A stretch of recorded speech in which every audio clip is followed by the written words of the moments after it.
যে তুই যে জ্যামিংটা করলি এটা আমার একটু আইডিয়া দে। এটা তো 40 বছর ধরে তুই প্র্যাকটিস করতে ব্যবসার কথা, যে ঝাড়িটা যে মারলি, হ্যাঁ ছোটবেলার থেকেই দেখতেছি তুই বিজনেস করস। হ্যাঁ, এখন আমি বাজামো যেরকম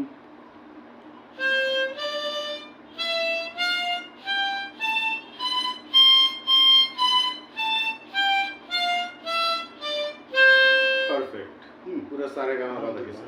আমি তো তোর সেই থেকেই শিখছি, তোর থেকেই দেখছি। 25 বছর আগে বাজাইছি, এখন তো আমি আন্দা গুন্দা এমনি বাজাইতেছি।